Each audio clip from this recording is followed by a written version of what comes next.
York City, chaos looms as a U.S. soldier, speaking from a helicopter, urges, "Little closer, Dave. With all due respect, Mr. President, I think we're close enough." The tension builds as the soldier adds, "The Hulk's a pretty good jumper, as I recall." But the president isn't concerned with the Hulk's jumping abilities. He reminds the soldier, "He's not after me, Dave. He's after the superheroes who shot him into space and allegedly blew up his wife and kid." The soldier, surveying the devastation below, reacts with shock. "Who, dog? Looks like a gold-armed war zone down there." But the soldier isn't done yet, adding grimly, "It's worse than that, sir. Our mystics are telling us." The president interrupts, "Mystics?" The soldier confirms, "7 on the payroll, sir. And they say that to defeat the Hulk, Dr. Strange is channeling the powers of an extra-dimensional demon named Zom, which I guess officially makes Manhattan hell on Earth. As the situation escalates, Dr. Strange unleashes a powerful demon spell at Hiroim, shouting, "Grah!" Hiroim, however, quickly rises, defiantly saying, "Too far, Strange." The battle lines are drawn, and the stakes have never been higher. Dr. Strange, relentless in his attack, hurls another powerful demon spell, shouting, "Nah! Rah! Sklang!" Hiroim, refusing to back down, draws his weapon and retorts, "You're gone too far. You can barely talk, much less control the demon you've let in." He goes on the planet Sakaar, we speak of the Sakaarson, who saves us, and the Worldbreaker, who destroys everything. In your arrogance, you dreamed of being your people's Sakaarson, but you'll end up destroying them instead." In response, Dr. Strange uses his demon magic as a weapon, stabbing at Hiroim with a powerful blow. With a grim expression, Strange states, "Not them, priest. Just you." Hiroim groans in pain. "Aaf! Aaf!" As the weapon digs into him, Elo shouts in desperation, "Hiroim!" As she watches her comrade suffer. In the heat of the battle, Korg and Elo leap forward to intervene, but they're unable to land a blow. They shout in unison, "Stop, Strange!" But Dr. Strange isn't finished. Hulk charges at him, enraged, but Dr. Strange punches him relentlessly, using his demon-infused magic to toss Hulk away with a vicious spell, shouting, "Stupid monster, Skrakum, Nya, Krakum." As the smoke clears, Strange declares, "I've just begun." The battle rages on with no end in sight. A crowd of Hulk supporters gathers outside the mansion, eager to witness the chaos they've been waiting for. "Let us through. This is what we came to see. The Green King tearing down their golden palaces. We want to see," they shout, but the police stand firm. "You'll stay right here where it's safe." Suddenly, with a massive crash, the Hulk falls from the sky, landing right in front of them with an earth-shattering "Wakum." The crowd erupts in excitement. "Hulk, Hulk, Green King, you're finally here." But Dr. Strange isn't far behind. He attacks once again, unleashing a massive spell with a powerful "Shlorf, Karak, Wakum." The blast sends Hulk crashing through a building, causing it to crumble. The onlookers panic, shouting, "Watch out, she's coming down. Oh God, please, I don't wanna." As the building collapses on top of the Hulk and the people nearby, a mighty roar echoes through the streets. Hulk, using his immense strength, lifts the debris off of them, saving everyone in his path. "Kirk, crumble." Dr. Strange watches in disbelief, muttering, "Wait, no, the people. The little people." But the Hulk responds, "They're fine, no thanks to you." Dr. Strange, realizing the power he's dealing with, sighs in frustration. "I'm sorry. This much anger, this much power, hard to control." The Hulk, seething with rage, retorts, "Tell you what, I'll give you a lesson." Without warning, Hulk throws a devastating punch at Dr. Strange, the impact of which sends shockwaves through the air. Shwalum, blah, chum. Dr. Strange tries to defend himself, his demon spell swirling around him in an attempt to shield him from the attack. But the Hulk is relentless. The magical barrier falters as the Hulk's rage continues to build. The clash sends tremors throughout the city, with a powerful return strike from Strange. Kathram, Skrak, Krok, Shtkram. The battle between Hulk and Doctor Strange intensifies, with both sides pushing their limits. As the battle between Hulk and Doctor Strange rages on, a familiar voice cuts through the chaos. It's Rick, running towards the Hulk. "Rick," Hulk mutters, his voice tinged with surprise and weariness. Rick responds with his usual wit. "Yep. One friendly neighborhood sidekick at your service. Now what the heck's gotten into you, big guy? That was you saving a dozen people back there, right? What are you trying to do? Run your image? You're a force of nature, a world breaker, right? That hero stuff's for chumps, for the stupid puny humans like Bruce Banner. That sucker stuck his neck out from day one, knocked me in a ditch to save me from a gamma boom. Remember that?" Rick pauses, his voice turning more serious as realization sets in. "Don't know why you'd be acting like Banner unless... Oh yeah, you are Banner." Before Rick can finish, Hulk's rage boils over. In a sudden burst of fury, Hulk delivers a devastating punch to Doctor Strange's face, sending him flying across the ground with an earth-shattering boom. The Hulk's voice roars in the aftermath, cold and direct. "Banner is me." The truth of Hulk's inner turmoil echoes as he stands tall, reaffirming the bitter connection between him and the man he's long tried to separate himself from. In the arena, the tension is palpable as the voice echoes through the air. "Welcome to the great arena, you who followed the Hulk from Sakaar, you who came to celebrate his victories here on Earth, and you who dared to raise your fists against him. Now bear witness, Black Bolt, Mr. Fantastic, Doctor Strange, Iron Man. These are the four whose shuttle exploded, destroying the crown city of Sakaar."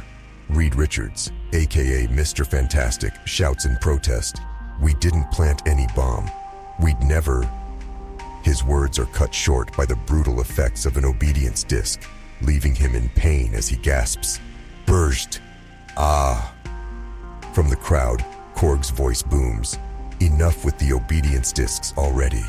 But before anyone can respond, Sue Storm steps forward, defending her team. "Let Reed speak, Elo." Elo, unshaken, responds coldly, "Why, Sue Storm? They didn't let the Hulk speak before they shot him into space. They didn't let my mother speak before they incinerated her and a million others." In the midst of the chaos, Reed, battered and weakened, struggles to explain, "Listen, we didn't do that." But before he can finish, Meek, Hulk's ally, interrupts angrily, "No, you listen." The atmosphere is thick with accusations, pain, and the bitter memories of the past, as the warbound confront their captors, each holding on to their truth in a world of misunderstandings and vengeance. In the midst of the chaos, the voices of the people rise in a powerful plea for justice and vengeance. One woman steps forward, her voice trembling but full of anger. "My name is Clorinda Roberts. I'm here to speak about Black Bolt. Last month, my husband retired, and for the first time in 20 years, I got him to go with me to the Opera House. You probably saw what happened on television. Black Bolt's people came. They declared war on America, and they tore my husband's head off. I know what Black Bolt would say. It was a mistake. Those weren't his orders. I don't care. My husband is dead, and I want that man to pay." Her words hang heavy in the air as the crowd listens in silence, feeling the weight of her grief and pain. Then another man stands up, his voice firm with resentment. "My name's Tom Foster. My uncle was Bill Foster. You probably knew him as Goliath. He took the rebels' side during the superhero Civil War because he knew better than to trust anyone who throws in with the government. Tony Stark and Reed Richards cloned Thor, cloned a god, and used him to kill my uncle. They talk about law, but their laws only seem to apply to people like you and me. I'm ready for the Hulk's law." His anger is clear, a call for retribution against the powerful forces that have destroyed his family. Lastly, a third man speaks, his voice dark and foreboding. Doctor Strange dances with the devil. He drank the soul of a demon, nearly killed us all. The seas will run red. Vermin will fall from the skies. A two-headed child will be born. Let the judgment of God be upon you. The crowd stands still, a sense of fear and vengeance permeating the atmosphere as each individual recounts the losses they have suffered at the hands of those in power. This is a moment of reckoning as the oppressed demand justice, and the world of superheroes stands on the edge of chaos. Hulk stands, his voice heavy with the weight of his words. Don't like it, do you? It's not fair. Not the whole story. You have excuses, explanations. You're innocent. These people don't know what really happened. They don't know what's in your heart. Now you know how it feels. With a sudden, fierce motion, he hurls his adversary toward a monstrous beast, slamming a door shut behind them. Shunk! Hurla! The echo of the door closing is almost final as the monster begins to approach. Hulk's gaze sharpens, his words cutting through the tense air. And now, you're gonna find out how this feels. It's a moment of reckoning. A powerful and unyielding Hulk forces others to experience the crushing weight of injustice, the same way he has for so long. He shows them that pain, the feeling of being misunderstood and trapped in a story no one fully knows. Hulk is the embodiment of fury and frustration. He will make them see the world through his eyes, whether they like it or not. Hulk's voice booms with bitter reflection as he continues. The day your shuttle dumped me on Sakaar, I was weakened, captured, enslaved, thrown into an arena against monsters like these. His words are laced with the pain of his past, his anger seeping through as he recalls the horrors he endured. Meanwhile, in the heat of battle, Reed Richards, fighting alongside the others, warns, "Watch out, Tony." But Tony Stark, struggling to summon his armor, replies, "Trying to summon my armor, but this obedience disc won't let me. Strange, use your magic." Doctor Strange, already injured, grimaces. "The Hulk crushed my hands. My spells won't."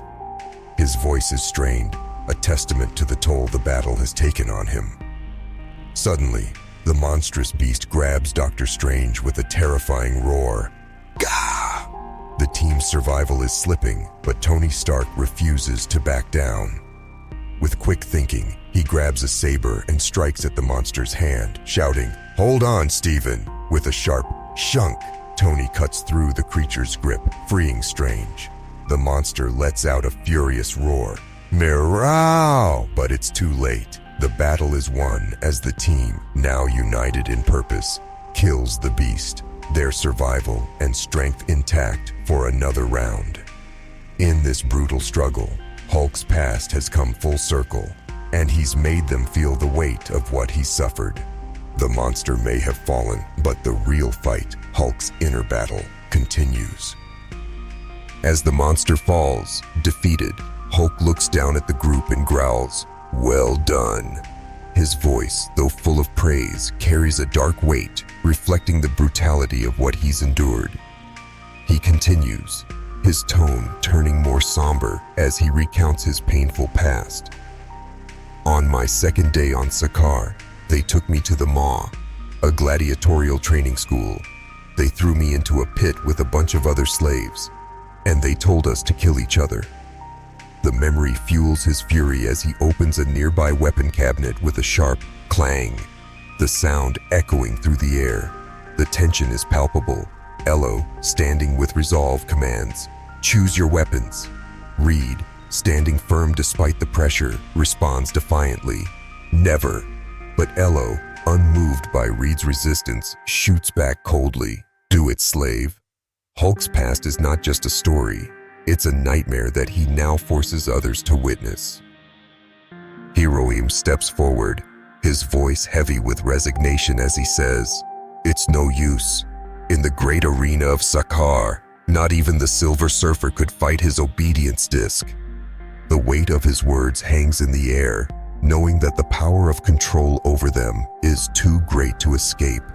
Doctor Strange, frustrated and still reeling from his injuries, snaps back with, "Hiroim, now it's you who goes too far." Hiroim meets the challenge, his expression unwavering as he responds, "I, Strange, may the Prophet forgive and embrace us all." His tone is calm, resigned to the fate that awaits them. Doctor Strange, desperate to hold on to his power despite his broken hand, tries to wield his saber. The effort is painful, and with a strained "Bzzzt" and a gritted "Nurg," his hand trembles before he cries out in agony, "Gah!" The struggle is clear. He's pushed to his limits, but there's no escaping the consequences of his actions. As the scene shifts to northern Vermont, the tension is palpable. An officer on the helicopter speaks urgently into the radio. "Come on, Dave. We gotta have a better plan than this to take out the Hulk. We tried conventional weapons, sir. Poisons won't work, and nukes will just make him stronger. We need the Sentry, the Golden Guardian. He's the only one powerful enough to..." But the officer's voice trails off as the truth hits hard. He's an agoraphobic schizophrenic who spent the past 29 hours standing in his doorway. The grim reality sets in as the officer continues, "Yes, well, that's why we've brought you here, sir, if you make your appeal in person." A heavy silence follows before the officer lets out a frustrated sigh. "So now I gotta do the face-to-face with a nutcase with the power of 1,000,000 exploding suns." His frustration is evident as he remembers the failed attempts to reach out to Sentry. "I thought Iron Man talked to him when this whole thing started. What the heck happened with that?"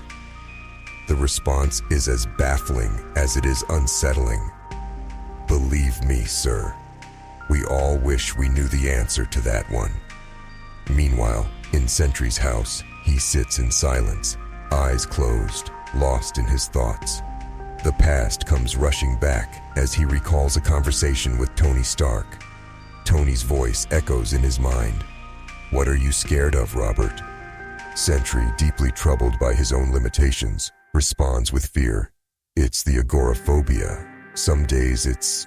I can't. I'm sorry, Tony. You'll have to handle this one yourselves." Tony's response is understanding, but his words carry the weight of desperation. "Understood. Only one problem, Robert.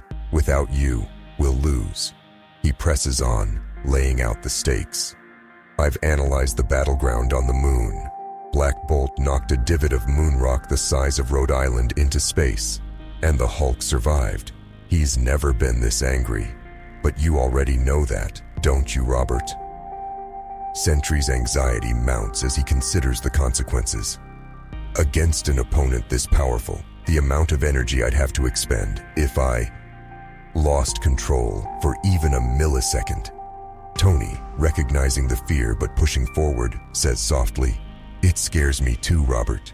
Every day I choose between courses of action that could affect billions, even lives. With stakes that high, how dare I decide? But at this point, doing nothing is a decision in and of itself. No matter what you do or don't do, billions could die. You have the responsibility, whether you want it or not. I know you're not ready to hear this, Robert. No sane person ever really is. But it's time to play God." These words linger in Sentry's mind, a reminder of the burden he carries and the world-altering consequences of his actions. In the arena, chaos erupts as the heroes continue their brutal fight against one another. The sounds of clashing blows fill the air. Clang! Ah! Grah! The crowd roars in bloodthirsty excitement, chanting, "Yeah! Who? Bite him! Kick him! Kill! Kill! Kill! Bleed! Who? Throw him in the crowd." Doctor Strange, with determination and regret, takes on Black Bolt, casting a spell while saying, "Forgive me, Black Bolt. Amun harat bevala, arum harath." Ah, the desperation in his voice echoes through the arena. Meanwhile, Rick watches from the sidelines, a sad expression on his face as he witnesses the carnage unfold. Korg, trying to make sense of the madness, comments, "Greenskin, I think we've made our point." But Elo, with a cold, indifferent tone, responds, "Never, never stop making them play." Reed Richards, fighting with all his might, calls out to Tony Stark, "Tony, for God's sake, defend yourself." But Tony, struggling under the pressure, yells back, come on, I know you can hear me, fire." In response, Hulk's allies fire their laser guns, their blasts sounding like Veep, Veep. Elo, unfazed by the chaos, tells Tony, "All right, human, you want to use the machines? Be our guest." Tony, desperate, pleads to Reed, "Reed, they're making me, you've got to, run!" But Reed, following Elo's command, attacks Tony, using his elastic body to strike with precision. Voom! Voom! Gra! With one swift motion, Reed punches Tony in the face. Chuck! And taunts, "How about that? Looks like we're all monsters now." The crowd grows louder, their chants even more frantic. "Kill him! Kill him! Kill him!" Reed raises his weapon, preparing for the final blow, shouting, "No!" Suddenly, Hulk's allies speak out. "Green King, what do you say?" The crowd's voice swells once again. "Thumbs up, he lives. Kill, kill. Thumbs down, he dies." Rick, caught in the horror of it all, watches the scene with a heavy heart, his face filled with sadness as the violence continues. The narrative then shifts to Sentry's house, where a quiet, ominous voice speaks. "You hear that, Bruce? It's time to play God." The weight of responsibility and the power to decide the fate of many hang in the balance, leaving us questioning what will happen next in this brutal war.